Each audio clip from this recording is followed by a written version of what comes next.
il est inconcevable dans les circonstances actuelles que les officiels du pays s'entêtent à maintenir le cap sur un 5e mandat. Outre que la démonstration de force de 22 février dernier a chamboulé de fond en comble leurs calculs, elle les a mis dans une position fragile par rapport à la communauté internationale. Pour preuve, les récentes déclarations du secrétaire général du FLN Mouad Bouchareb à Oran dénotent plutôt de l'angoisse et de la crainte de la rue que d'une stratégie communicative ou d'un plan de sortie de l'impasse. Le pouvoir est dans une phase très critique et l'option de la continuité, retenue jusque-là comme argument face au fantôme du chaos, est battue en brèche par les remous populaires.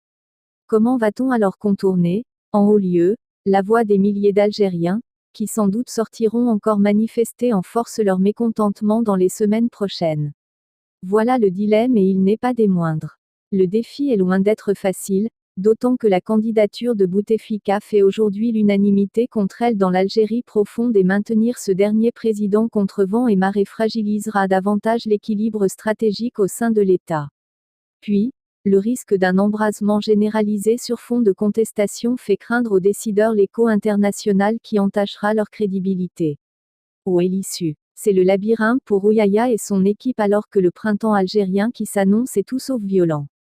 En effet, la mobilisation exemplaire de la jeunesse contre cette gouvernance par l'humiliation et la honte, pour emprunter un mot cher au sociologue Mehdi El Mangera, nous renseigne sur deux choses essentielles. La première est que la rue algérienne est très consciente des enjeux qui l'attendent, dans la mesure où elle a capitalisé les leçons des échecs des pays voisins à voir émerger de la démocratie, par leur recours à la violence. En ce sens, nos jeunes ont compris, après tant de recul, que la violence n'engendra que de la violence en retour. Ce qui fera le jeu de ceux qui tiennent les manettes du pouvoir, lesquels les accuseraient sans aucun doute, dès que l'occasion s'en présente, de semeurs de la fitna. D'ailleurs, la rhétorique populiste de Bouchareb accrédite cette thèse et ce modus operandi digne des autocraties de type stalinien.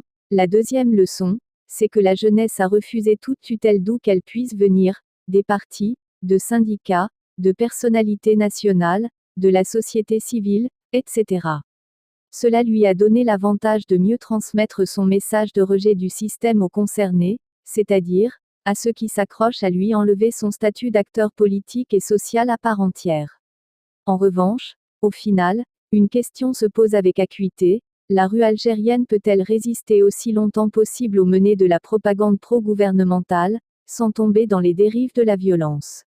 L'enjeu est crucial puisque la digue de la bienséance et du bon sens est, semble-t-il, effondrée du côté des pouvoirs publics qui, malgré le camouflet subi la semaine dernière, recyclent et affûtent leur arsenal démagogique pour camper dans leur position initiale. Auteur: Kamal Guerroy, lematin d'Algérie.com